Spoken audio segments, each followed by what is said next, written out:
Mumtaz TV bersama menegakkan sunnah.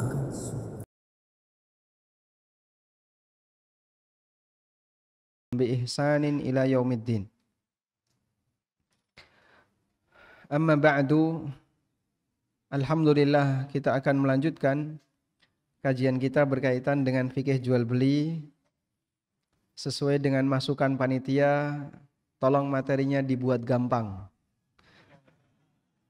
maka insya Allah nanti materinya akan kita buat gampang, soal ujiannya yang dibuat sulit. Sepakat insya Allah. Baik, jadi materi ini adalah materi pertama setelah kita mengenal tentang masalah pengantar muamalah yang tadi sudah kita sampaikan. Berikutnya kita mengenal tentang fikih jual beli. Kita tadi sudah menjelaskan tentang perbedaan antara jual beli dengan akad. Apa bedanya tadi, Pak? Jual beli adalah salah satu contoh akad. Gimana? Tapi tidak semua akad adalah jual beli. Sehingga jual beli itu salah satu di antara bentuk akad. Baik.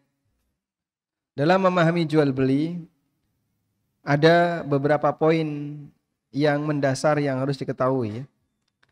Kita 2 sesi kan, malam ini sama besok. Karena subuh temanya beda. Kembali tentang masalah warisan. Sehingga untuk jual beli 2 sesi, malam ini dan besok waktu duha.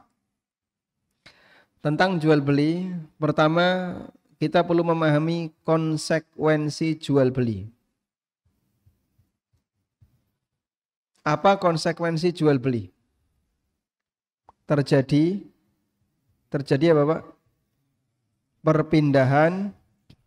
Terjadi perpindahan hak milik. Sehingga saat jual beli itu dilakukan, maka terjadilah perpindahan hak milik uang dengan barang. Sehingga jual beli ketika statusnya sah, maka uang berpindah kepemilikannya dari pembeli ke penjual, barang berpindah kepemilikannya dari penjual ke pembeli. Terjadilah perpindahan hak milik. Baik. Selanjutnya, dalam masalah jual beli, Bapak perlu bedakan antara akad jual beli dengan serah terima. Bedakan antara akad dengan serah terima.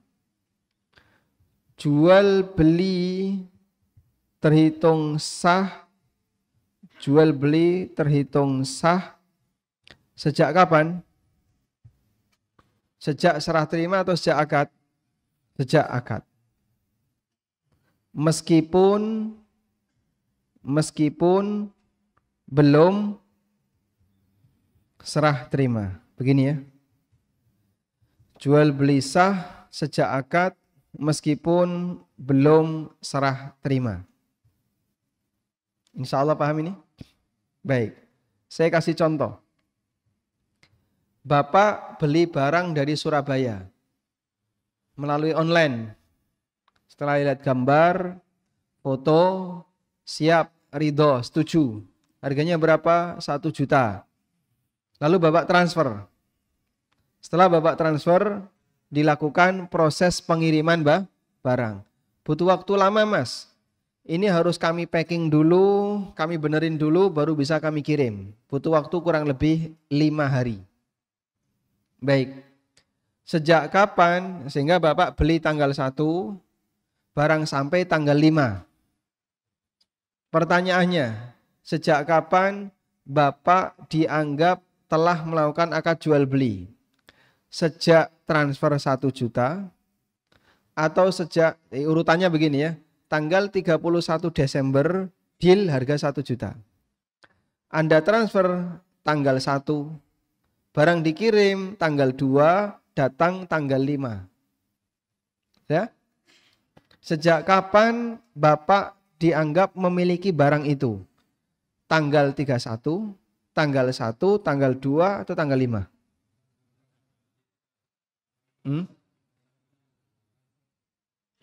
Sejak kapan? Sejak deal atau sejak transfer? Sejak, kalau belum transfer, belum memiliki. Sejak deal atau sejak transfer? Oke ya, kunci tanggal 31 itu dikunci. Sehingga Bapak belinya di tanggal 31, oke. Tapi transfernya besok. Maka sejak kapan memiliki tanggal 1, tinggal 1 atau tanggal 1? Ya. Tanggal 5. Masya Allah. Nah, itu beda sendiri. Coba depannya. Sejak kapan Anda memiliki? Sejak tanggal 31 November atau 1 Desember? Sejak 1 Desember atau 31 November? Hah? Sejak 31 November. Ada nggak 31 November itu?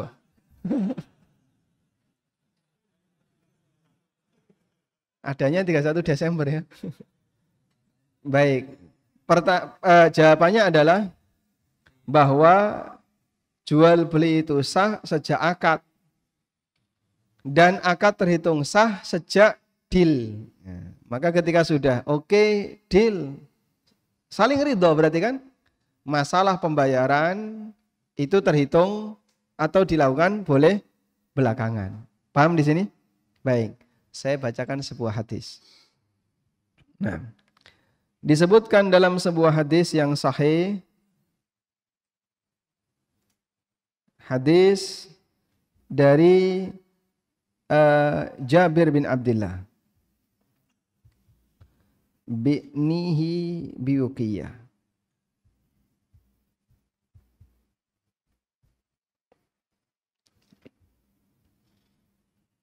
Baik. Kelihatan, Pak? Kelihatan insya Allah? Hah? Saya bacakan ya. Yang penting kelihatan. Saya tanyakan kelihatan atau tidak. Bukan bisa. Oke. Dari sahabat Jabir bin Abdullah. Beliau bercerita. Aku pernah bersama Nabi SAW dalam sebuah safar. Fa'ya jamali, lalu ontaku kelelahan. Sehingga jalannya melambat. Fa'aradtu an usayyibah. Dan aku ingin melepas ontaku ini. Timbangannya jalannya lambat. Saya turun dari situ, tak turunkan semua barangnya, udah tak lepas. Itu disebut dengan onta saibah. Ada istilah onta apa? Saibah. Istilah saibah itu ada di mana, Pak? Ada di surat Al-Maidah. Salah satu di antara keyakinan orang musyrikin Arab itu ada keyakinan saibah. Di mana onta itu tidak boleh dikasih beban dan tidak boleh dimakan. Namanya onta saibah. Nah, Jabir mengatakan, ini onta sudah kelelahan. Udahlah, tak lepas saja. Saya jadikan onta saibah. Falahiqani Rasulullah sallallahu alaihi wasallam. Lalu Rasulullah sallallahu alaihi wasallam bertemu denganku. Beliau sebagai pemimpin rombongan di belakang. Sehingga ketika beliau di belakang bisa menyisir seluruh rombongannya agar jangan sampai ada yang ketinggalan. Jabir paling belakang. Loh, kesusul oleh Nabi SAW. Wada'a lahu, lalu Nabi SAW mendoakan onta itu, fadarabahu, kemudian ditepuk onta itu. Fasara sayran, akhirnya onta itu bisa berlari, lam yasir mithlahu, belum pernah berlari secepat itu dan mengalahkan onta yang lain. Ya. Ini bisa diuji coba, Pak ya. Bapak naik motor mogok, pelegak-peleguk gitu. Langsung berdoa, tepuk belakangnya ya. Fasara bisairin lam yasir mithlahum. Bisa kayak gini, Pak? Hah? Silahkan dicoba ya. Nanti kalau bisa beritahu saya ya. Baik, bisa kira-kira, Pak? Mukjizat ini ya. Faqala, lalu Nabi SAW mengatakan, bi'nihi biwukiyah, jual ontamu dengan harga 1 ukiyah. Qultu, kata Jabir, enggak, saya enggak mau. Qala, Nabi SAW mengatakan, bi'nihi, jual ontamu. Fabi'tuhu biwukiyah. Maka aku pun menjualnya dengan harga 1 ukiyah. 1 ukiyah itu berapa? 4 dinar. Harga normal onta itu 4 dinar. 1 ukiyah itu 40 dirham atau 4 dinar. 1 ukiyah. Ini satuan uang masa silam ya. Sama dengan 40 dirham. Yang ini ekuivalen dengan 4 dinar. Kalau dirupiahkan berapa ini? Harganya 4 kali kambing, 12 juta. Atau 16 juta. Sehingga harga onta itu kurang lebih 16 juta. Mahal sapi Pak daripada onta Pak. Baik, tapi ini onta standar. Nek sing gede-gede gitu ya, harganya bisa di atas 20. Baik, lalu setelah dijual dengan harga 1 ukiyah, coba kita lihat di sini. Fabi'tuhu biwukiyah, maka aku pun menjualnya dengan harga 1 ukiyah. Wastathnaitu khumlanahu ilal Madinah. Tapi aku minta syarat agar menggunakan onta ini sampai ke Madinah. Karena kalau saya jual, saya serahkan rantai kendaraan. Maka Jabir minta syarat, saya minta syarat menggunakan onta ini sampai Madinah. Falamma balagnal Madinah, ketika kami sampai di kota Madinah, ataituhu bil jamal. Aku pun membawa onta itu kepada Nabi sallallahu alaihi wasallam. Wabtaghaitu thamana, lalu aku minta bayarannya. Tsumma raja'tu, setelah itu aku pulang. Dikasih 1 ukiyah, Jabir pulang. Baik. Fa arsala ilayya, lalu Nabi sallallahu alaihi wasallam menyuruh seseorang untuk memanggilku. Panggil Jabir itu. Dikejar sama orang, Jabir dipanggil. Jenengan diminta datang menghadap Rasulullah SAW. Balik Jabir. Faqala, lalu Nabi SAW sambil membawa ontanya Jabir diserahkan kembali. Aturani innama makastuka. Apakah tadi kamu menyangka aku akan mengambil ontamu? Li'akhudha jamalaka, untuk mengambil ontamu. Silahkan ambil ontamu. Dan uang itu biarkan milik kamu. Sehingga niat Nabi SAW apa? Sedekah kepada Jabir, tapi dengan cara jual beli. Jenengan beli barang, setelah bayar, niki saya kembalikan. Itu boleh. Dan Nabi SAW pernah praktek seperti itu. Udah? Mau uji coba Pak? Nah. Baik, nanti di depan kan ada yang dodol buku itu ya. Hadis ini sahih, riwayat Bukhari dan juga Muslim, riwayat Nasa'i dan yang lainnya. Sehingga termasuk hadis yang disepakati kesahihannya. Pertanyaannya, sejak kapan terjadi akad jual beli? Sejak di jalan atau di Madinah? Akadnya di mana? Di jalan. Baik. Serah terimanya di mana? Madinah. Sehingga ada posisi yang berbeda antara tempat akad, yaitu di jalan, dan tempat serah terima, yaitu di kota Madinah. Gini ya. Di mana akad tadi terjadi? Di jalan. Di sini akad terjadi. Di mana serah terima terjadi? Di Madinah. Di sini serah terima. Begini ya. Pertanyaannya, sejak kapan onta itu jadi milik Rasulullah Sallallahu Alaihi Wasallam? Sejak kapan onta itu jadi milik Nabi Sallallahu Alaihi Wasallam?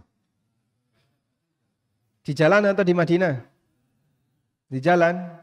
Buktinya apa? Buktinya apa? Buktinya? Sudah deal. Jabir mengajukan syarat. Masya Allah. Kok pinter niku mantune sinten ya Pak?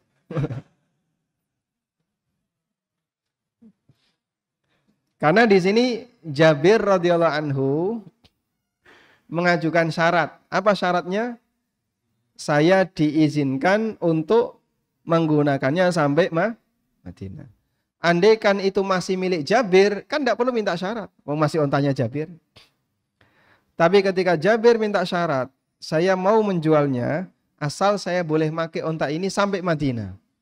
Itu bukti bahwa onta itu sudah jadi milik Rasulullah Sallallahu Alaihi Wasallam. Dipahami insya Allah? Baik. Sehingga dari sini kita bisa melihat ya. Kita bisa melihat di jalan tadi terjadi apa? Perpindahan. Kalau terjadi akad kan sudah saya tulis di atasnya. Terjadi perpindahan hak milik. Disinilah terjadi perpindahan hak milik. Maka sudah pindah hak milik sejak akad meskipun belum diserah terimakan. Dipahami insya Allah jamaah? Baik. Berarti kalau Bapak beli barang dari Surabaya, setelah ditransfer atau setelah akad ya, bayarnya besok, lalu dikirim tanggal 2 sampai tanggal 5. Sejak kapan barang itu milik kita? Sejak akad di tanggal 31. Paham insya Allah? Gampang ya? Kurang lebih jual beli ya kayak gini Pak.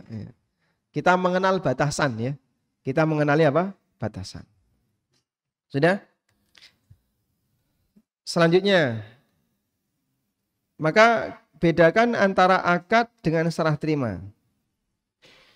Bisa jadi akad dan serah terima itu dilakukan di tempat yang berbeda. Meskipun sering juga dilakukan di tempat yang sama. Sehingga kalau Bapak beli air mineral, bayar 3 juta, bayar 3.000, dapat air 1 botol. Berarti tempat akad dan tempat serah terima di posisi yang sama. Sudah? Sekarang kita akan beralih. Mengenal rukun dan syarat jual beli. Mengenal rukun dan syarat jual beli. Saya mau tanya sebelumnya, apa beda antara rukun dan syarat sholat?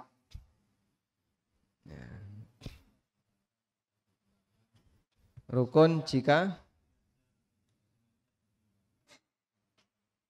apabila rukun, Masya Allah, angkat tangan ya. Syarat itu di luar ibadah, kalau rukun di dalam ibadah. Wudhu itu syarat atau rukun? Syarat, karena dia di luar sholat ya. Berarti kalau sholat dulu setelah itu wudhu, boleh tidak? Kan di luar dia. Bapak tadi bilang di luar. Berarti kalau wudhu setelah sholat sah atau tidak sholatnya? Tidak sah. Kenapa? Syarat harus dipenuhi sebelum. Jadi ungkapan yang lebih tepat bukan di luar, tapi apa? Sebelum. Syarat itu harus ada sebelum ibadah. Sedangkan rukun itu harus ada di dalam ibadah. Dan tadi malam kita sudah menyampaikan dalam sebuah kegiatan ibadah ada rukun, ada wajib, ada sunnah. Saya membuat permisalan seperti bangunan rumah. Salah masih ingat Pak? Baik, pegangi baik-baik itu ya. Itu penjelasan yang sangat bagus biar orang bisa membedakan. Kalau saya meninggalkan rukun nasibnya gimana, meninggalkan wajib nasibnya seperti apa. Dan meninggalkan sunnah bagaimana kondisi sholat saya. Sudah? Selanjutnya, jadi ada banyak orang yang nggak bisa membedakan antara rukun dan syarat sholat. Bapak sudah sholat berapa tahun? 50 tahun. Lah kok rukun karo syarat gak ngerti bedane. Tapi kan yang penting sah toh Mas. Saya pengen ngerti ini sah tekan di wong rukun dan syarat gak ngerti kan. Ya manut Mbah Yai kan mesti sah. Tidak apa-apa ya.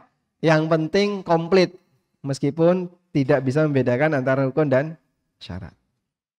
Sekarang kalau rukun dan syarat jual beli itu apa?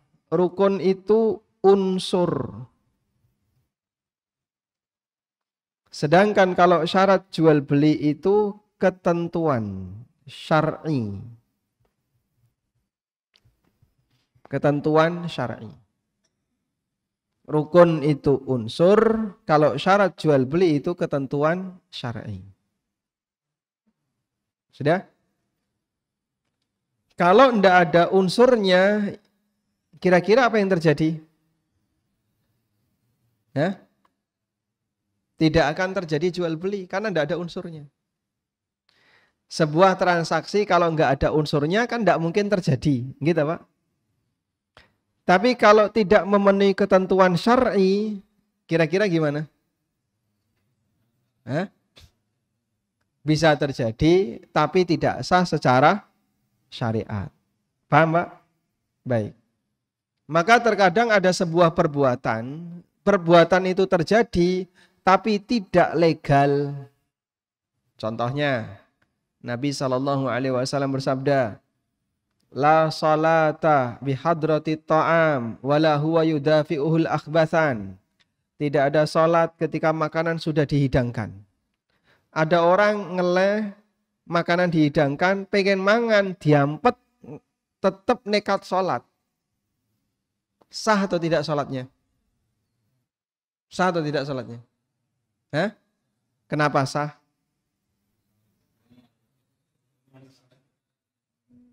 Nabi SAW mengatakan tidak ada sholat ketika makanan sudah dihidangkan. Atau ada orang yang sholat karena pengen ngejar qomat, maka sebenarnya dia pengen ke toilet, tapi diampet, nekat masuk masjid, sholat. Ya karo ngampet-ngampet ngono. Itu sholatnya sah atau tidak? Sah atau tidak? Hah? Sah. Kenapa? Memenuhi syarat dan rukun. Baik. Jadi begini ya. Dalam beberapa dalil itu terkadang ada bentuk peniadaan. Peniadaan. Tidak ada sholat, tidak ada puasa, tidak Islam, tidak iman, dan seterusnya ya. Itu kalimat peniadaan. Kalimat apa? Nafiyah, peniadaan. Contohnya Pak, la soma liman soma dahra. Enggak ada puasa bagi orang yang puasa dahar, puasa tiap hari. Puasa dahar itu puasa yang tidak sah. Kenapa? Karena makan. Lafadznya kan soma dahra ya. Puasa dahar. Maksudnya puasa tiap hari. La soma liman soma dahra. Tidak ada puasa bagi orang yang puasa tiap hari. Tidak ada puasa di situ maksudnya apa? Tidak sah. Jadi begini, peniadaan yang diberikan oleh syariat itu memiliki makna bertingkat. Yang pertama, nafyul wujud, peniadaan wujud. Nafyu al wujud. Yang kedua, nafyu artinya peniadaan ya. Peniadaan itu bahasa Arabnya nafyu.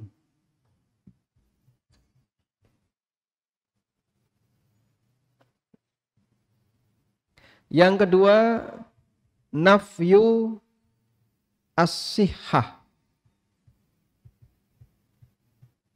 Nafyu sihhah. Ini nafyul wujud itu tidak ada. Nafyu sihah berarti tidak sah. Yang ketiga, nafyu al-kamal. Nafyul kamal artinya tidak sempurna. Nah, sudah? Nafyul wujud, nafyus sihah, nafyul kamal. Nafyul kamal artinya apa? Tidak sempurna. Baik.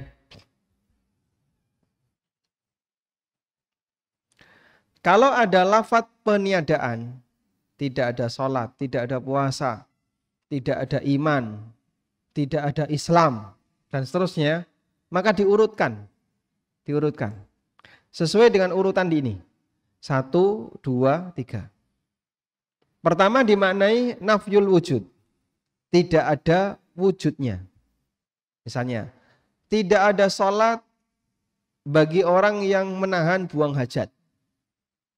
Berarti kalau ada orang buang hajat, orang menahan buang hajat, maka dia tidak sholat. Tapi wujudnya ada ya Pak, dia sholat. Dia takbiratul ihram, dia berdiri, rukuk, sujud, dan seterusnya. Berarti wujud sholat ada. Maka tidak mungkin dimaknai ini. Kalau tidak mungkin dimaknai yang pertama, pindah ke makna yang kedua. Mungkin nggak dimaknai tidak sah. Sehingga makna dari lafadz itu tidak ada sholat bagi orang yang menahan buang hajat, berarti sholatnya batal. Ada tapi tidak diakui. Itu yang disebut apa? Batal.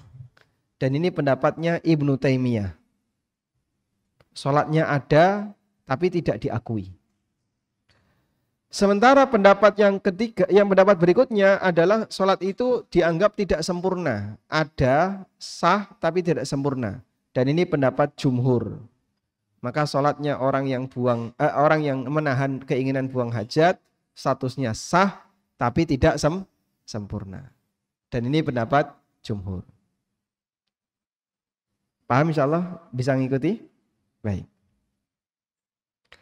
Nah sekarang kalau dalam masalah jual beli, jika dia dianggap tidak ada, maka hakikatnya tidak sah. Karena jual beli itu tidak ada istilah sempurna, itu tidak ada. Ini ibadah. Yang ada dalam jual beli itu antara sah dan tidak sah. Bukan sempurna. Kalau ibadah kan sempurna. Jadi pahalanya semakin banyak. Kalau jual beli yang sempurna itu ganjarannya lebih banyak atau tidak Pak? Orang melakukan jual beli itu berpahala atau tidak? Hukum asalnya? Tidak. Kenapa?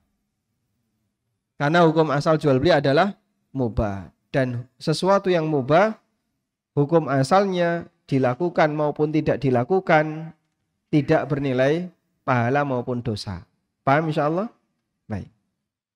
Sekarang coba kita lihat. Anda buka surat Al-Jumu'ah. Ya ayyuhalladzina amanu idza nudiya lis-salati min yaumil jumu'ati fas'au ila dzikrillahi wa dzarul bai'. Di surat Al-Jumu'ah ya. Wahai orang yang beriman, apabila sudah terdengar panggilan azan Jumat, maka segeralah menuju zikrullah. Zikrullah di sini maksudnya apa? Segeralah menuju zikrullah maksudnya apa? Jumatan. Jumat. Kenapa Jumatan disebut zikrullah? Padahal kan Jumatan itu kegiatannya apa Pak? Tahlilan atau yasinan? Kegiatan Jumatan itu apa? Ada khatib menyampaikan khutbah, makmum mendengarkan. Disebut sebagai acara zikrullah karena di situ disampaikan peringatan Allah. Makanya majelis ilmu adalah majelis zikrullah. Karena dalam majelis ilmu disampaikan peringatan Allah. Al-Quran dibacakan, hadis Nabi SAW dibacakan. Itulah majelis zikrullah. Sehingga majelis zikrullah itu ada dua. Yang pertama majelis ilmu karena di situ dibahas peringatan dari Allah. Yang kedua majelis yang isinya membaca kalimat thayyibah. Seperti yang dilakukan oleh orang selesai sholat, itu majelis zikrullah. Masing-masing kaum muslimin berzikir, itulah majelis zikrullah. Sudah? Lalu Allah katakan, wadharul bai', dan tinggalkan al-bai'. Al-bai' artinya jual beli, tinggalkan jual beli. Apabila sudah terdengar adzan, maka bersegeralah menuju zikrullah dan tinggalkan jual beli. Berarti di sini ada apa Pak? Larangan jual beli ketika sudah adzan Jumat. Berarti kalau sudah adzan Jumat, nekat dodolan atau nekat beli barang, hukumnya apa? Haram atau batal? Haram atau batal? Haram sama batal sama enggak? Ya? Sama? Tidak. Bedanya apa? Kalau haram dilanggar, berdosa. Kalau batal dilanggar, konsekuensinya tidak berlaku. Sudah? Sebagian ulama mengatakan ayat ini dalil kalau orang itu sudah adzan Jumat dan dia wajib Jumatan, tapi masih praktek jual beli, maka jual belinya batal. Baik, berarti nek sing jaga toko pas adzan Jumat ora tutup, Pak. Sing jaga toko ibu-ibu. Itu boleh atau tidak? Boleh atau tidak? Kenapa? Karena perempuan tidak wajib Cuman yang jadi masalah, sing tuku tidak boleh orang yang wajib Jumatan. Ya bisa jadi kasirnya perempuan, tapi yang beli ada laki-laki di situ. Maka harus dibuat aturan. Untuk yang laki-laki nggak boleh dilayani. Mohon maaf Pak, di MSH sudah adzan. Bapak di kasir tunggu barangnya di sini. Saya jaga, Bapak silahkan Jumatan dulu. Sehingga tidak boleh dilayani. Kalau dilayani, terjadilah transaksi yang melanggar larangan Allah di surat Al-Jum'at ayat 9. Dipahami ya? Baik. Ada orang lagi safar. Lalu mampir pom bensin. Pas adzan Jumatan. Ada? Pilihannya dua. Beli bensin atau nunggu Jumatan. Pilih mana Pak? Beli bensin atau nunggu Jumatan? Kenapa beli bensin? Musafir tidak wajib tapi sing dodol wajib Jumatan. Loh petugas pom itu kan nek wedok gak apa-apa ya. Nek lanang wajib Jumatan. Paham Pak gini? Kayak gini kan kadang orang, wah aku gak ngerti ya Mas. Wes adzan menuju Jumatan, belok kanan. Kenapa? Saya mau beli minyak wangi dulu. Beli minyak wangi. Untuk apa Pak? Jumatan. Beli minyak wangi, khotib sudah naik mimbar untuk Jumatan. Hukumnya apa? Enggak boleh. Lah terus, tapi nanti saya enggak pakai minyak wangi. Katanya sunnahnya pakai minyak wangi. Jangan beralasan sunnah Pak di sini. Jenengan melakukan pelanggaran. Sehingga praktik ini dilarang. Paham insyaallah? Baik. Kita lanjutkan. Nah, di situ kalau ada larangan itu masuk yang mana? Masuk tidak sah atau masuk tidak sempurna? Ulama beda pendapat dalam hal ini. Ini metode memahami tingkatan larangan.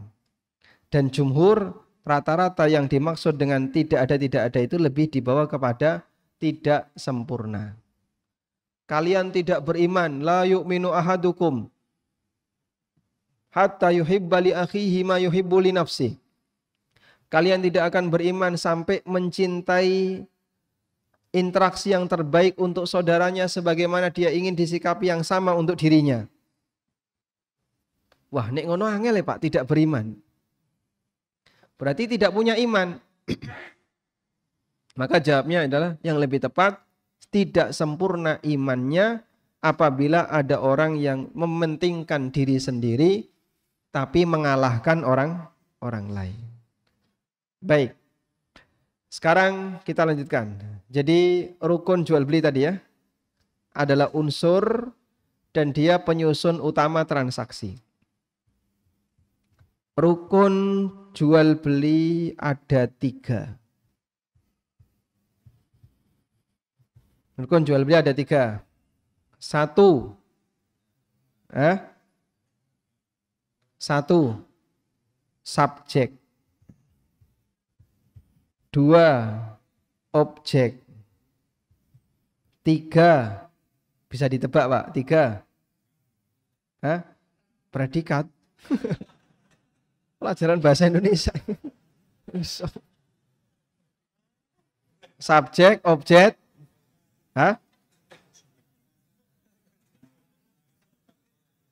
Satunya apa?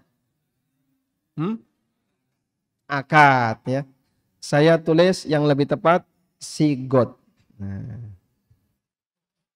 Subjek, objek, sigot. Sigot ini ya akadnya itu ya. Subjek ini pelaku akad. Siapa Pak? Penjual dan pembeli. Ada penjual, tidak ada pembeli. Dodolan rano sing tuku, terjadi nggak jual beli?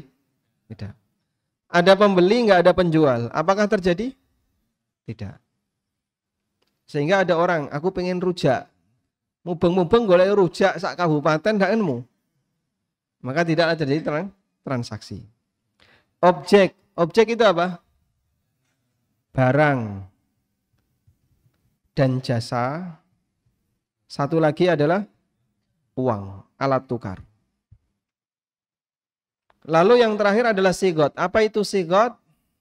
Pernyataan baik lisan, tulisan maupun isyarat yang menunjukkan bahwa kedua belah pihak saling ridho dalam melakukan akad. Tulis dewi.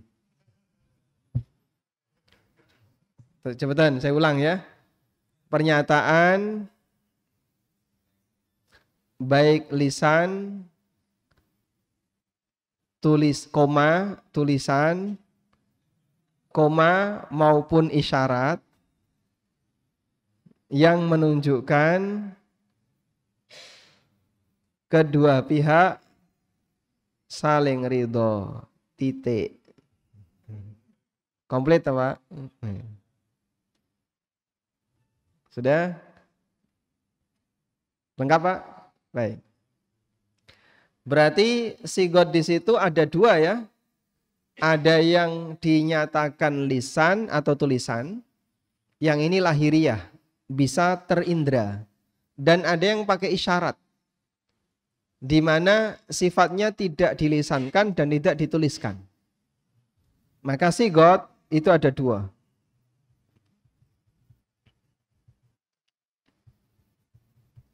Yang pertama, sigot yang disampaikan secara lisan atau tulisan. Sigot semacam ini disebut ijab qabul. Sigot seperti ini disebut ijab qabul. Udah pernah belum ini Pak? Sudah ya? Tahun lalu udah kan? Hah? Akan. Pak Samakto akan. Ini sudah pernah belum? Materi ini? Belum? Belum. Baik. Jadi sigot yang dilisankan atau dituliskan itu namanya ijab qabul. Yang kedua ada sigot isyarat. Ada sigot yang bentuknya isyarat. Sigot isyarat itu tidak dilisankan dan tidak diucapkan, sehingga tidak disebut ijab qabul. Baik. Saya mau tanya Pak. Ijab qabul contoh yang paling gampang kan akad nikah ya. Wanita itu ijab atau qabul?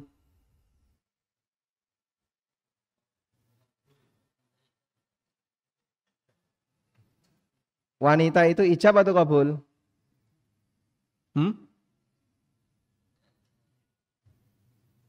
Ijab. Wanita itu ijab atau qabul? Hah? Gimana Pak? Objek. Maksudnya apa objek?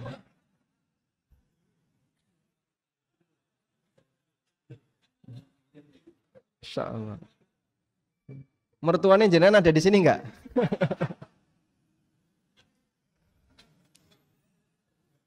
Pihak wanita, ya, pengantin perempuan itu ijab atau qabul?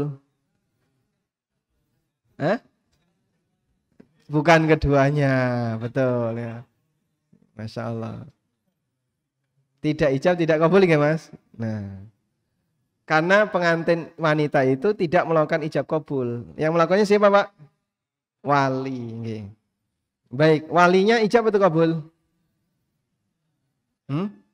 Ijab. Yang kabul pengantin lagi. Tayyib. Paham ya? Nah. Sekarang kalau dalam jual beli, ijab itu penjual atau pembeli? Hah? Bedanya ijab sama kabul itu apa sih, Pak? Mas, berapa kali ijab kabul, Mas? Baru sekali, Mas. Masya Allah, Mas. Lelaki soleh kok cuma sekali. Oh, sama tahu jualan, Mas. Jual beli nggak pernah? Jarang. Berarti sering kan? Kok sering? Berarti kan pernah ya. Pasti kita sering ijab kabul ya. Baik. Kalau ijab kabul, penjual ijab atau kabul? Bedanya apa sih ijab kabul tuh? Ijab itu yang pertama. Kalau kabul yang kedua kan gitu kan? Nah, berarti kalau jual beli, ijab itu penjual atau pembeli? Ini piro 100, bayar 100 bawa. Berarti yang mengawali siapa? Hah? Pembeli. Berarti di situ ijabnya siapa? Baik. Enggak penting sebenarnya. Yang penting begini, siapa yang duluan itulah ijab. Baik penjual maupun pembeli. Baik. Tapi kalau akad nikah, ijab itu selalu dari wali. Aja jadi pengantin lanang sing disii ya. Aku terima nikahnya putri bapak. Padahal wali ini durung ngomong. Baik. Nah, jual beli dengan isyarat itu tidak ada ijab kabul. Di sini tidak ada ijab kabul. Contohnya gimana, Pak? Contoh. Jual beli melalui vending mesin. Ada showcase isinya minuman ya. Lalu Bapak masukkan uang 10.000. Pilih minuman yang diinginkan. Keluarlah minuman. Baik, praktek seperti ini ada ijab kabulnya enggak? Ada enggak? Kenapa enggak ada? Mesin enggak bisa ngomong. Dan tidak ada ijab kabul di situ. Karena Anda dilayani oleh mesin. Sudah, contoh yang lain. Kita beli melalui marketplace. Pilih barang, masuk ke keranjang. Gitu kan? Klik, klik, klik, klik. Check out. Bayar kan ya? Bayar. Anda tidak berinteraksi dengan penjual. Nggak telepon-teleponan, nggak WA-WA-an. Tapi cuman klik, klik, klik, klik. Sing dodol sek turu. Tapi kita bisa transaksi. Karena dilayani oleh mesin. Boleh nggak seperti itu? Itulah transaksi tanpa ijab kabul. Udah? Transaksi yang tidak ada ijab kabul ini disebut jual beli mu'atoh. Disebut jual beli mu'atoh. Yang menurut Syafi'iyah hukumnya batal. Menurut Syafi'iyah jual beli mu'atoh hukumnya batal. Ini menurut Syafi'iyah. Sehingga dalam mazhab Syafi'iyah yang namanya transaksi itu wajib ada ijab kabul. Kudu ono omongan, nek gak omong batal. Maka tidak boleh ya. Penjual, pembeli ketemu. Ketika ketemu neng-nengan. Mantuk-mantuk lungo. Ini kan tidak ada ijab kabul. Dua-duanya neng-nengan. Maka kalau seperti ini batal menurut Syafi'iyah. Kenapa batal? Karena tidak bisa dipastikan saling ridhonya menurut Syafi'iyah. Insya Allah akan kita bahas setelah adzan ya. Kita adzan dulu, dengarkan adzan. Wassallallahu ala nabiyyina Muhammadin wa ala alihi wa sahbihi wasallam. Jumat. Alhamdulillah wassalatu wassalamu ala Rasulillah wa ala alihi wa sahbihi wa mawalah. Kita lanjutkan ya. Jual beli mu'athah menurut pendapat yang pertama hukumnya batal dan ini merupakan pendapat Syafi'iyah. Dan salah satu di antara contoh jual beli mu'athah yang cukup ma'ruf di lapangan adalah jual beli di swalayan. Ada orang masuk swalayan, bawa keranjang belanja, kemudian muat gitu kan. Setelah itu suami istri ya, terus mereka datang ke kasir. Kasirnya lagi pakai masker, dikasih kaca. Konsumennya juga pakai masker. Barang ditaruh di meja, di barcode, keluar harga, bayar. Yang bayar siapa? Suaminya. Udah? Praktek ini masuk jual beli mu'athah. Karena di situ tidak ada pernyataan lisan, ijab qabul antara penjual dan pembeli. Sehingga ketika itu dilakukan, menurut Syafi'iyah jual beli seperti ini batal. Makanya di Indonesia tidak ada swalayan bermadzhab Syafi'iyah. Tidak ada vending mesin bermadzhab Syafi'iyah atau marketplace bermadzhab Syafi'iyah. Baik. Kita beralih ke pendapat yang kedua, hukumnya sah. Dan ini pendapat jumhur ulama. Kenapa hukumnya sah? Karena menurut jumhur tidak ada satupun riwayat Nabi SAW maupun sahabat mengajarkan redaksi akad. Sehingga memang dari dulu sampai sekarang tidak dijumpai keterangan ada redaksi khusus ketika akad. Islam tidak mengajarkan itu. Berarti itu bukti bahwa mereka ketika transaksi bisa jadi tidak ada ijab qabul. Yang penting sama-sama yakin keduanya saling ridho. Dan saling ridho itu tidak harus diutarakan secara lisan. Apa bukti bahwa ridho itu tidak harus diutarakan secara lisan?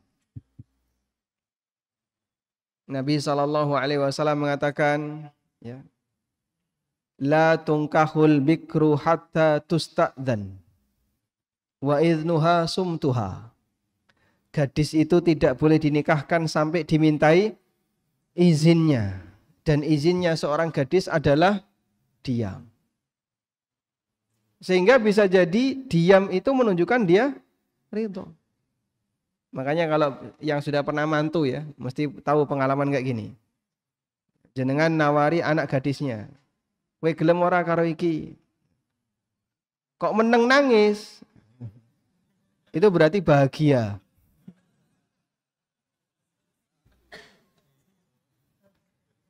Berarti mau nggak seperti ini, Pak? Nabi SAW mengatakan wa idnuha sumtuha. Izinnya itu diam. Wala tunkahu thayyibu hatta tustakmar. Sementara janda tidak boleh dinikahkan kecuali tustakmar, kecuali dimintai perintahnya. Bedanya apa sih, Pak? Kalau gadis dimintai izin, kalau janda dimintai perintah. Itu bedanya apa? Bedanya apa? Coba bedanya apa, Mas? Enggak tahu. Enggak tahu teorinya belum kendel maju nah enggak ngerti teori. Apa bedanya, Pak? Kalau gadis diam saja itu bisa jadi menunjukkan dia ridho. Karena mungkin dia punya rasa malu. Sehingga diam saja terus guyu, oh berarti gelem. Tapi kalau janda diam saja guyu, tunggu dulu. Kenapa? Sampai ngomong. Tustakmar itu sampai dimintai perintahnya. Weh tak tawari iki, gelem ora? Dia tinggal. Kalau kemudian dia cuma diam guyu, nanti dulu. Itu berarti belum tentu setuju. Sampai si janda ini mengatakan, tolong Pak nikahkan aku dengan itu. Nah itu baru lanjut. Sehingga tustakmar itu ditunggu dia ngomong minta dinikahkan. Itulah tustakmar. Paham, Pak? Mau dipraktekkan? Nunggu mantu dulu ya. Hah? Mengenai yang diam. Milih yang diam. Oh gitu. Maksudnya kenapa nih? Kita balik ke fikih muamalah, Pak ya. Jadi ridho itu tidak harus diucapkan. Bisa jadi ridho itu dengan yang penting saling paham, mereka ridho, selesai. Dan insya Allah pendapat jumhur inilah yang lebih kuat. Karena itu tidak masalah jika orang membuka swalayan, vending mesin, atau kantin kejujuran ya. Ada orang gelar barang, ditulisi semua Rp 1.000. Terus Bapak datang bawa uang 1.000, diambil semua.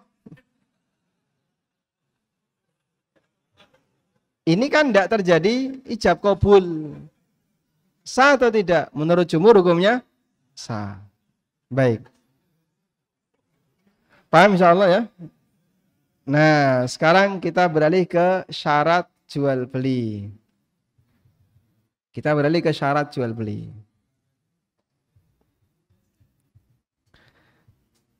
Syarat jual beli tadi apa, Pak? Tadi syarat apa tadi syarat? Ketentuan syar'i. Jadi bedakan antara pembahasan rukun dan syarat dalam ibadah dengan pembahasan rukun dan syarat dalam muamalah. Kita sedang membahas dalam muamalah. Apa sih yang dimaksud dengan syarat jual beli dalam muamalah? Ketentuan syar'i dalam praktek jual beli, gitu ya. Ketentuan syar'i dalam praktek jual beli agar jual beli itu sah secara syariat. Bisa diulang? Apa yang dimaksud syarat jual beli? Ketentuan syar'i dalam akad jual beli agar jual beli itu terhitung sah secara syariat. Baik. Syarat jual beli ada 7. Kudu hafal ya. 7 itu apa saja, Pak? Saya turunkan dari rukun. Subjek. Syarat terkait subjek ada 2. Yang pertama, subjek itu harus jaiz tasarruf. Apa itu jaiz tasarruf? Orang yang punya kelayakan bertransaksi. Manusia yang punya kelayakan bertransaksi itu disebut manusia yang statusnya jaiz tasarruf. Kapan seseorang disebut punya kelayakan bertransaksi? Jika dia memenuhi 3 syarat. Tambah oke catatannya ya. Orang disebut jaiz tasarruf kalau memenuhi 3 syarat. Gampang, Pak, insya Allah. Apa saja itu, Mas? 1, baligh. Yang kedua, berakal. Paham ini ya? Yang ketiga, dewasa atau rasyid. Dewasa itu artinya ngerti ajine duit sehingga dia bukan model orang yang terlalu boros, berlebih-lebihan dalam menggunakan harta. Sehingga saat dia bertransaksi itu tahu dia, oh ini berlebihan ini, nggak boleh. Nah itu dia tahu. Maka bisa jadi ada anak yang baligh tapi nggak rasyid. Contohnya nama, Pak? Nyekel duit 500.000 entek suwengi. Gue apa? Gue dolanan PS. Ada juga bapak-bapak yang nggak rasyid. Gue duit 300 entek suwengi, mancing. Itu enggak rasyid itu, Pak. Kamu dapat manfaat apa? Ya mau seneng-seneng, entek 300.000 suwengi, Pak. Padahal pendapatan dia sehari 50.000. Tapi mancing suwengi iso 300.000. Orang seperti ini berarti tidak rasyid. Maka belum tentu balik itu rasyid. Tapi kalau sudah rasyid, pasti dia sudah balik. Baik. Saya mau tanya, Pak.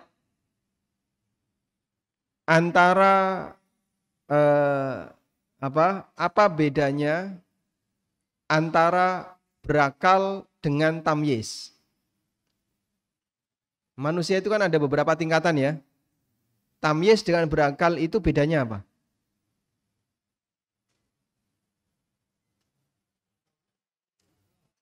Tamyiz pasti berakal. Terus? Kalau berakal belum tentu tamyiz. Berarti tinggi mana? Tamyiz sama berakal? Tinggi tamyiz. Bayi itu berakal atau tidak? Hah? Berakal. Bayi berakal atau tidak? Bayi usia 5 bulan, 4 bulan itu berakal atau tidak? Ya, berakal. Tapi seukuran, Mbak. Sehingga kemampuan akalnya kemampuan akal bayi. Meskipun dia belum tamyiz. Maka tamyiz itu kadar lebih dari sebatas berakal. Nah, sehingga sekarang begini. Antara balik dengan tamyiz tinggi mana? Tinggi tamyiz. Ada nggak orang balik belum tamyiz? Contohnya? Yang mancing. Tamyiz itu apa sih? Bisa membedakan. Jadi ngerti iki barang najis, ngerti aurat, ngerti nek salat rentok tolak-tolak itu berarti sudah tamyiz. Kalau sudah balik ya jauh di atas tamyiz. Sudah? Cuman begini ya. Balik itu ciri fisik. Balik itu ciri fisik. Orang gila bisa balik nggak, Pak? Bisa. Sedangkan rasyid dan berakal itu ciri mental. Tamyiz itu ciri mental, ya. Sehingga bisa jadi ada orang yang balik tapi tidak berakal, gila. Makanya syariat memberikan batasan terkait kapan orang wajib menjalankan perintah, itu tidak dikembalikan kepada ciri mental, tapi dikembalikan kepada ciri fisik. Sebab ini yang lebih terukur. Ini yang lebih terukur. Karena balik itu ukurannya pada fisik. Kalau sudah mimpi atau sudah haid bagi wanita, maka dia balik. Orang gila pun bisa. Wanita gila haid. Lelaki gila bisa keluar mani.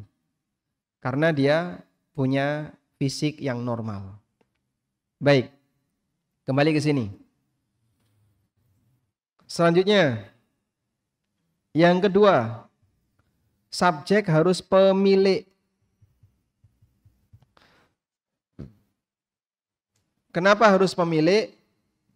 Karena kita tidak boleh menjual barang milik orang lain. Sebagaimana kita tidak boleh membeli dengan menggunakan uang milik orang lain. Insya Allah pahamin ya? Baik. Sehingga sekarang ada pertanyaan. Bolehkah takmir masjid belanja dengan uang kas masjid?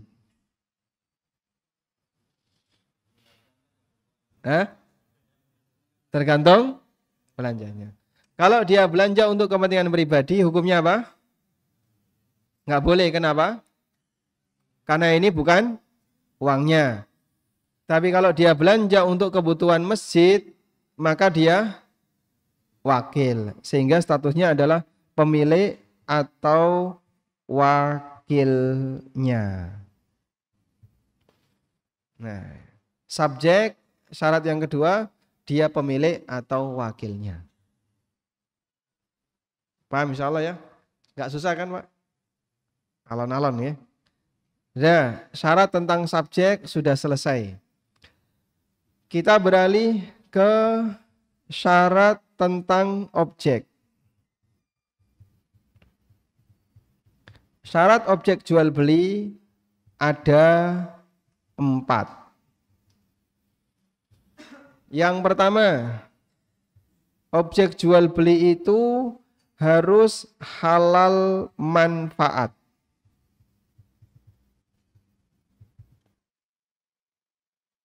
Apabila dia haram manfaat, maka tidak boleh diperjualbelikan. Baik, sebutkan barang yang haram dimakan tapi boleh diperjualbelikan.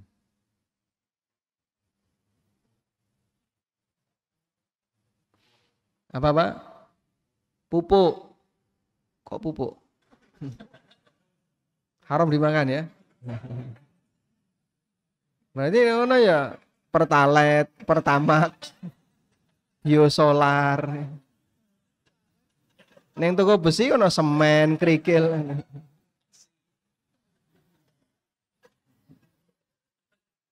Baik. Betul sekali ya, jawabannya betul. Makanya saya tidak mengatakan syarat pertama halal dimakan. Karena ada banyak sekali barang yang haram dikonsumsi, tapi halal diperjualbelikan. Meja, ini kan. Baik. Sebutkan ya, barang yang halal dimanfaatkan, tapi haram diperjualbelikan.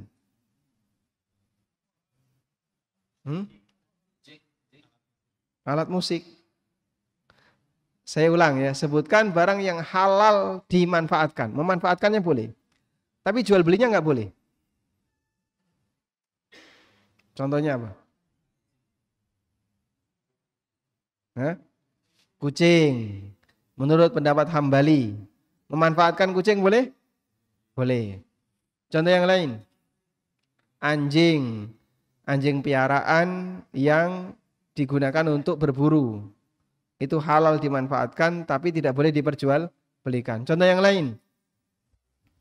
Ya. Apa Pak? Kotoran? Kotoran apa? Kalau kotoran hewan yang halal dimakan, ayam, kambing itu boleh diperjualbelikan. Menurut pendapat yang lebih kuat. Contoh yang lain apa? Semua yang ada pada badan manusia.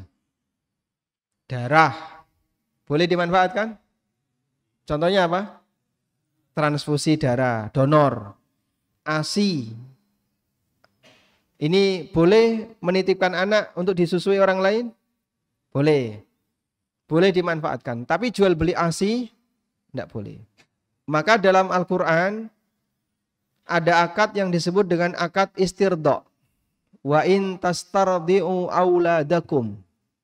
Kalau kamu menyusukan anakmu ke orang lain. Akad istirda itu kan menyusukan anak ke orang lain. Itu jual beli ASI atau bukan? Bukan. Tapi jasa menyusui. Makanya ukurannya bukan berapa volume ASI yang diminum bayi. Tapi ukurannya adalah berapa lama, berapa rentang waktu bayi ini bersama ibu yang menyusui. Karena semua yang keluar dari manusia tidak boleh diperjualbelikan. Darah, ASI, ginjal, paru, mata, kemarin ada plasma ya, waktu corona kemarin ya. Itu semuanya tidak boleh diperjualbelikan. Sehingga dalam transaksi jual beli anggota badan manusia hukumnya haram. Karena Allah memuliakan manusia, walaqad karramna bani Adam. Sungguh kami telah memuliakan bani Adam. Sehingga mereka tidak boleh dijadikan objek transaksi. Baik. Selanjutnya, cara untuk mengetahui barang itu halal manfaat bagaimana? Anda sandingkan dengan masjid. Kalau cocok berarti halal manfaat. Misalnya, Pak, saya mau wakaf rokok. di masjid. Nggawa sak pak ya. Mushaf rokok. Pantas nggak? Hah? Ora sopan, Pak.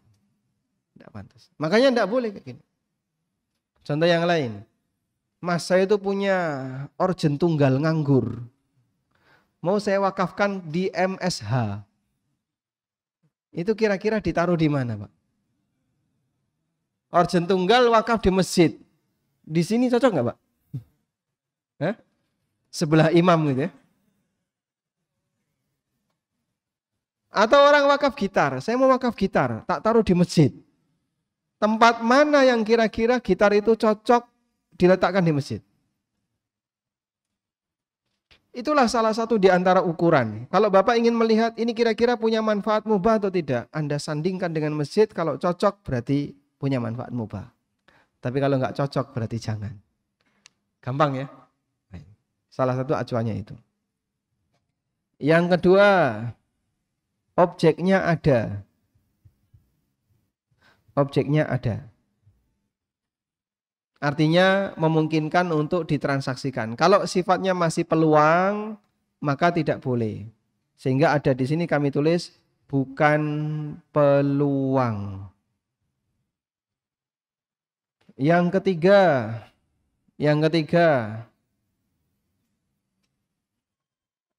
cirinya jelas atau kriteria jelas. Kalau kriterianya nggak jelas, menjual, terus barangnya kayak gimana Pak? Gampang, tapi ra jelas, itu nggak boleh ya. Karena nanti jadinya apa? Goror. Kalau nggak jelas namanya apa? Goror. Jadi kalau tidak jelas, jika tidak jelas, namanya goror. Udah? Yang keempat, harga harus jelas.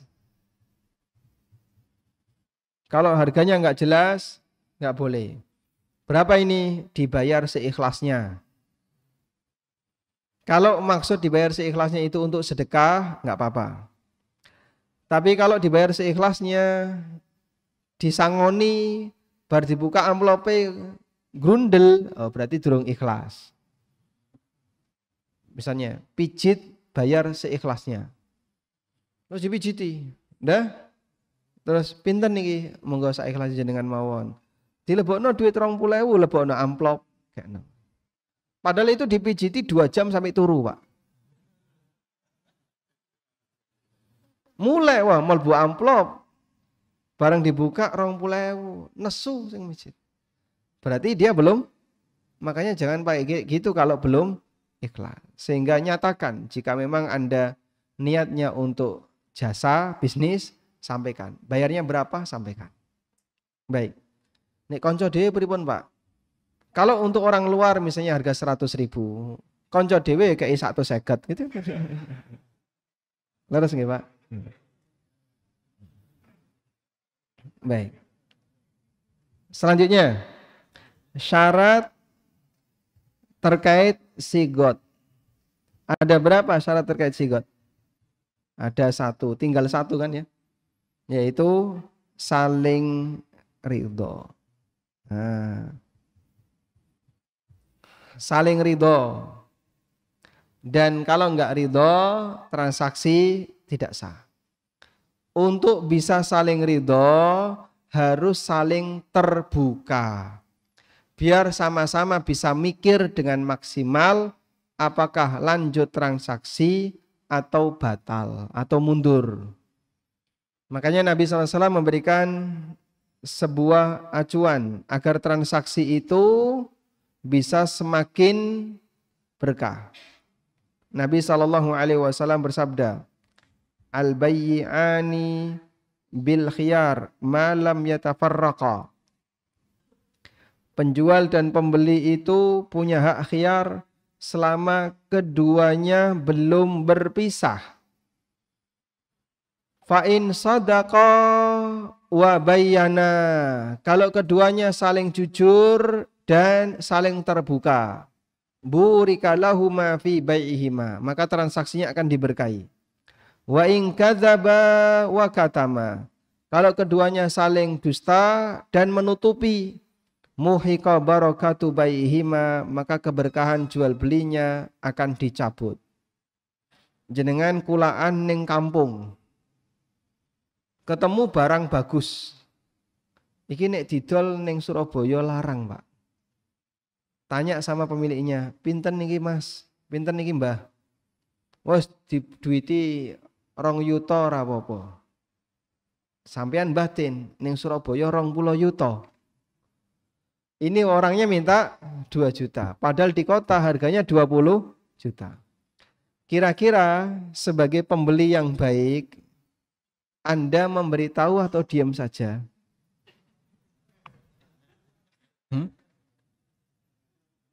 Hah? Anda memberitahu atau diam saja?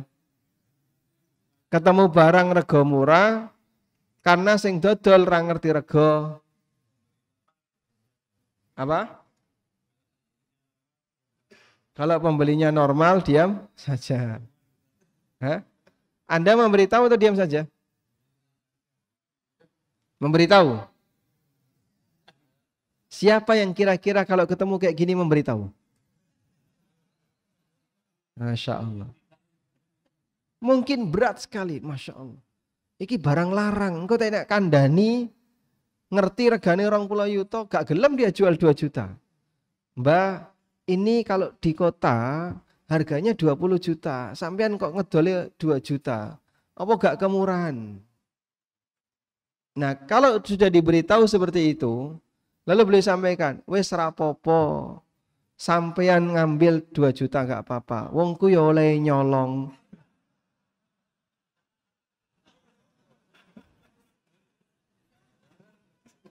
Ya jangan dilanjutkan ya. Masya Allah. Baik, saling terbuka inilah kunci apa Pak? Keberkahan. Makanya kita ukurannya bukan masalah banyak dan sedikit ya Pak, tapi apa? Kejujuran. Baik. Seperti yang pernah dipraktekkan oleh sahabat siapa yang kayak gini? Dulu pernah kita ceritakan. Jarir bin Abdillah, nawar kuda kan? Sudah deal di angka 300 dirham, lalu oleh budaknya dibawa ke Jarir. Nanti Tuan Jarir yang akan bayar.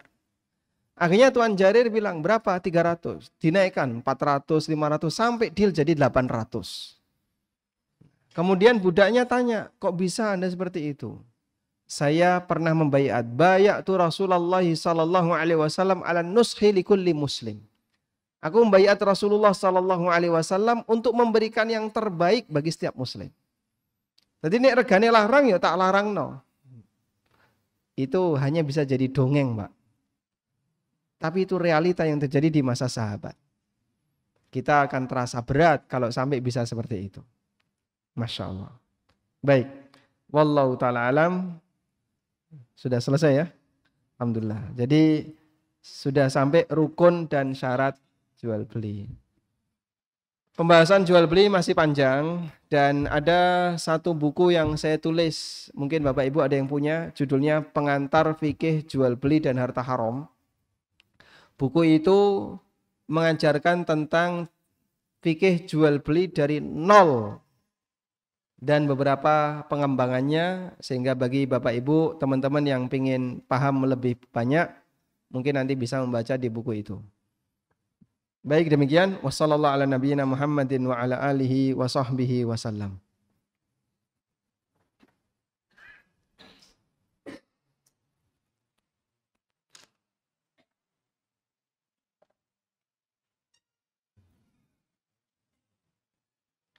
Ada pertanyaan tentang sholat kemarin ya, panjang.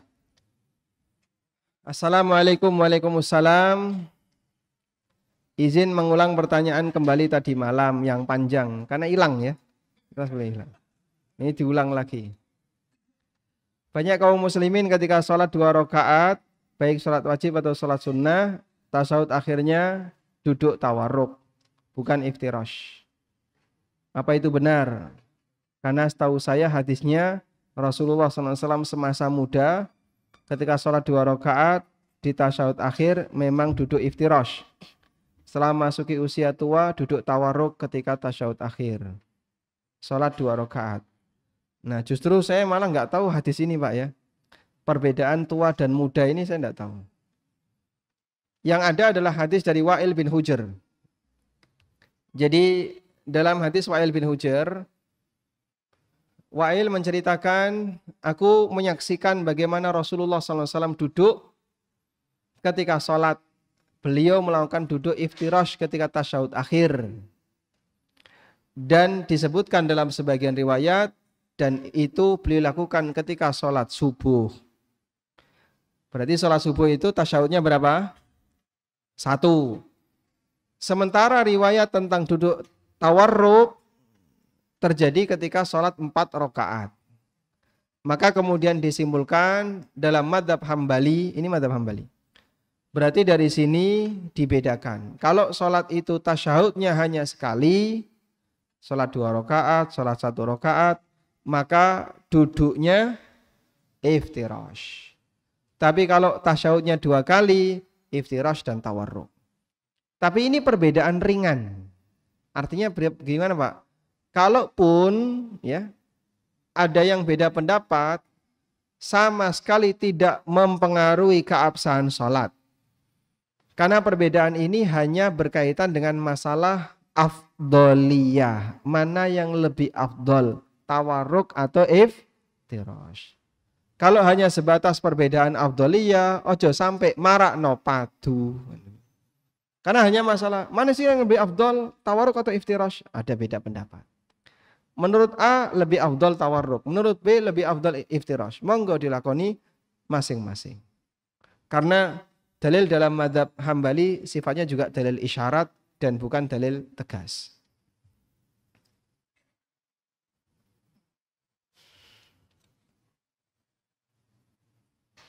Assalamualaikum waalaikumsalam. Bagaimana hukum pegawai logistik instansi menjual barang miliknya untuk kegiatan? Baik. Mungkin yang dimaksud bagian pengadaan. Di instansi tertentu ada bagian pengadaan yang dia bertugas untuk mengadakan barang-barang yang dibutuhkan oleh kantor. Nah, biasanya bagian pengadaan ini bagian yang paling kering di antara yang lain. Leres betul? Ya? Kalau di Madiun bagian yang paling apa? Paling basah. Berarti memang beda cuaca ya. Apa hukumnya? Dalam mazhab Hambali dan Syafi'i itu dilarang. Kalau dalam mazhab Hambali pendekatannya madhinnatut tuhmah. Bagian pengadaan tidak boleh menjual barang milik sendiri. Sehingga kantor butuh ATK. Timbangannya duitnya metu neng jobo, ya, metu ke toko orang lain. Lebih baik dipek dewe. Akhirnya dia membuat PT, perusahaan pengadaan ATK. Itu PT Masya Allah, simsalabim dadi Pak. Cepat sekali. Dan dia bisa langsung membuat perusahaan dalam waktu sekejap untuk pengadaan barang-barang yang dibutuhkan kantor. Akhirnya bisa jadi dia pinjam bendera orang, pinjam nama toko orang. Nah itu di Indonesia cukup banyak. Saya bahas ini di fikih ASN. Dan di situ kami jelaskan terkait pelanggaran yang dilakukan oleh bagian pengadaan. Paling basah. Dalam mazhab Hambali, orang ini dilarang karena madhinatut tuhmah. Ada potensi tuduhan miring kepadanya. Disebabkan karena ini orang akan menuduh, oh berarti orang ini menguntungkan dirinya sendiri. Sedangkan dalam mazhab Syafi'iyah hukumnya dilarang karena begini. Karena begini ya. Karyawan kantor ketika dia bertugas maka status dia sebagai apa? Hah? Wakil kantor. Kan gitu ya. Sehingga kalau kantor ini kita sebut sebagai pembeli. Dia butuh beli ATK. Dia pembeli ATK. Sudah? Lalu A yang bertugas. Dia sebagai wakil kantor untuk membeli. Maka A sama dengan kantor Aksen. Kenapa Aksen? Dia wakil kan kantor. Aksen tahu Pak Aksen? Ya, pokoknya wakil gitu aja ya. Hapus saja ini enggak ngerepoti. Wakil ya kantor. Ya? Nah, kalau A bertindak sebagai dirinya sendiri, bertindak sebagai diri sendiri, dia sebagai penjual. Nah, sudah? Maka ketika ini transaksi, A bertransaksi dengan A. Gini kan? A bertransaksi dengan A. A yang ini bertindak sebagai diri sendiri sebagai penjual. A yang ini bertindak sebagai wakil kantor sebagai pembeli. Sehingga yang ijab dan yang qabul orangnya sama. Ini yang disebut dengan ittihadul mujib wal qabil. Yang ijab dan yang qabul orangnya sama. Sehingga kalau kita ilustrasikan, si A itu ngomong, aku jual barang ini seharga 50 juta. Celing, aku beli barang ini seharga 50 juta. Begitu. Celing, dia langsung berubah jadi pembeli. Karena kan dia wakil kantor. Ini tidak boleh kayak gini. Dalam mazhab Syafi'iyah dilarang, mazhab Hambali juga dilarang. Tapi pelanggaran kayak gini cukup banyak ya. Nah, tidak boleh. Baik. Bagaimana hukumnya sholat menggunakan alas sajadah yang polos maupun bermotif? Yang mana banyak digunakan kaum muslimin. Karena saya lihat jamaah yang sudah ngaji cenderung menghindari sajadah. Hukum sajadah boleh ya, silahkan. Namun kalau bisa gunakan yang polos agar tidak terlalu mengganggu. Kalau banyak motif nanti Anda sholat tebak gambar. Iki cacing apa ulo gitu. Iki manuk apa ya? Manuk kok. Lah wong sholat kok ya tebak gambar. Ini insya Allah masih aman kan? Ya meskipun ruwet kayak gitu kan. Kadang kan orang terus goleki, Pak. Ini kira-kira apa sih? Sebab imajinasi manusia itu berkembang ketika dia melihat titik tertentu. Ya. Orang pertama kali jangan lihat tembok itu kan. Itu kan seolah-olah ada yang terbang. Ya, ada yang timbul kan. Padahal hanya permainan visual. Tapi seolah-olah ada yang timbul. Apalagi ketika itu kita taruh dalam sajadah. Lalu kita sholat. Lihat ke depan, itu titik satu arah itu terus berkembang. Itu mengganggu ketika sholat. Nabi SAW pernah sholat pakai lurik dan terganggu. Sampai akhirnya lurik itu dikembalikan kepada yang memberikan hadiah ke beliau. Namanya Abu Jaham.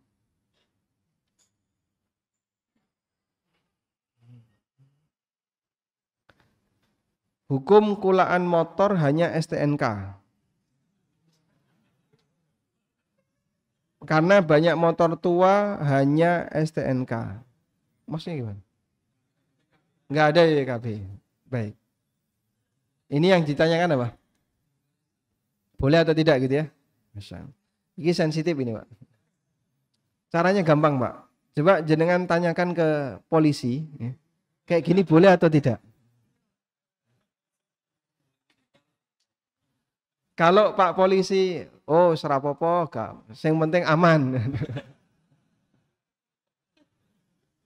Nah itu perlu dipertimbangkan. Baik, coba tanyakan ke ahli hukum. Mungkin apa Anda punya notaris atau paham notaris ya, atau lawyer yang paham tentang aturan di negara kita. Kalau seperti ini bukan karena nadai maling ya, tapi bisa jadi ada yang BPKB-nya hilang. Ini milik pribadi Pak, dhisik tuku anyar, tapi karena sudah tua BPKB hilang. Nah BPKB hilang kadang orang malas ngurus, udahlah didol seperti itu. Ada STNK tanpa BPKB. Nah apakah itu secara undang-undang boleh atau tidak? Coba Anda tanyakan, saya nggak ngerti yang kayak gini ya. Wallahu a'lam.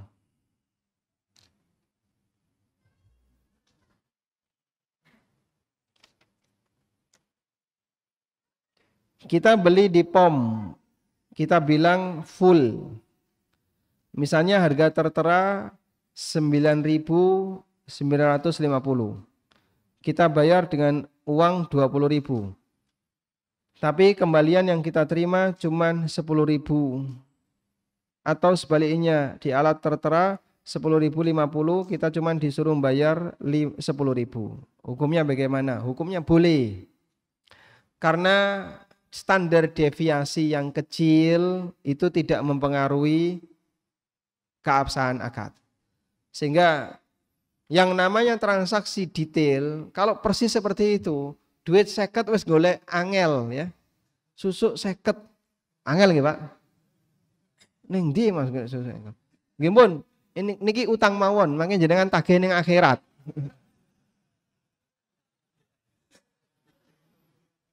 Itu lebih baik diikhlaskan daripada digawa ning akhirat kan ini. Duit 50. Maka yang kayak gini sudahlah nggak perlu diperbincang terlalu dibuat tegang karena sifatnya hanya plus minus dengan angka kecil. Ya kayak orang nimbang, timbang cucuk manuk itu kan biasanya apa Pak? Jelek ya. Jelek diangeti. Dan ada kelebihan di situ. Tapi yang penting saling ridho, selesai. Insya Allah tidak masalah. Wallahu a'lam.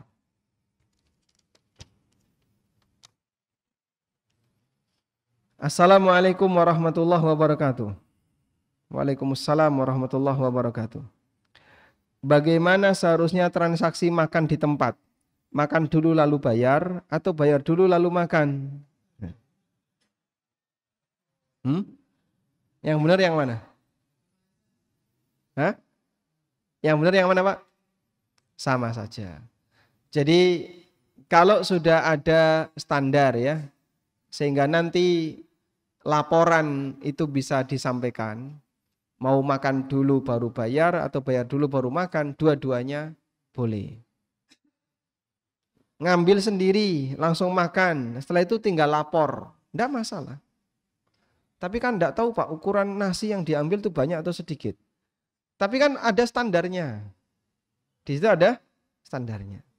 Nah karena ada standarnya itulah standar itu yang dipakai. Itulah yang dimaksud al-adah muhakkamah. Bahwa uruf di masyarakat itu bisa dijadikan sebagai standar. Wallahu a'lam.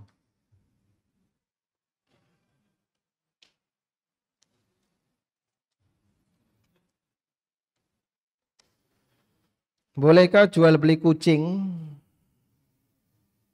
mengatasnamakan pergantian perawatan, tapi dilakukan terus-menerus hingga indukan kucing mati? Ini salah ya, karena nanti ganti biaya merawat. Bapak merawat kan bapak yang dapat manfaat. Setelah ini saya yang merawat. Setelah ini yang ngambil kucing itu yang merawat, gitu kan? Sehingga tenaga kamu jangan dilimpahkan ke saya. Nanti kalau misalnya begini ya, ada rantai seperti ini. Jadi A punya kucing, diminta oleh B. B disuruh membayar biaya perawatan A. Sehingga di sini saya tulis biaya perawatan A. Sudah? B diminta oleh C. Nah, terus berapa yang harus dikeluarkan C? Biaya perawatan A ditambah biaya perawatan B. Nah, ini ning D terus pripun, Pak? BPA BC ditambah. Kamu yang merawat ya kamu yang nanggung resiko. Jangan dibebankan ke orang lain. Dan aslinya ini jual beli. Ini kan sebenarnya barter kan. Aslinya ini barter. Sama juga misalnya, aja gantikan makanan. Itu sama dengan kucing ditransaksikan dengan makanan. Ini jual beli barter. Dan hukumnya juga kalau kita komitmen jual beli kucing haram, tidak boleh. Cuman begini, kucing itu menurut jumhur ulama boleh diperjualbelikan. Menurut jumhur, yang nggak boleh pendapat Hambali. Makanya kalau ada teman yang jualan kucing, kita masih mentoleransi, sebab ini masih di ranah ikhtilaf. Wallahu a'lam. Baik, ini ada beberapa pertanyaan, agak serius ini pertanyaannya. Maka saya baca besok aja pagi ya, karena ini agak rumit. Ada PayPal, GoPay, NFT. Simba paham betul? Mana Simba? NFT ki apa PayPal ana. Nanti daripada bingung, besok ya tanya jawab. Jadi besok subuh temanya apa Pak Irfan? Tentang waris ya. Tentang masalah pengantar ilmu waris. Agar warisan tidak mematikan katanya ya judulnya. Terus hari Ahad waktu duha nanti kita lanjutkan tentang tema jual beli dulu. Ada pengantar sedikit baru tanya jawab. Demikian yang bisa kita bahas, semoga bermanfaat. Wassallallahu ala nabiyyina Muhammadin wa ala alihi wa sahbihi wasallam. Wa akhiru da'wana alhamdulillahi rabbil alamin. Subhanakallahumma wa bihamdika asyhadu an la ilaha illa anta astaghfiruka wa atubu ilaik. Wassalamualaikum warahmatullahi wabarakatuh.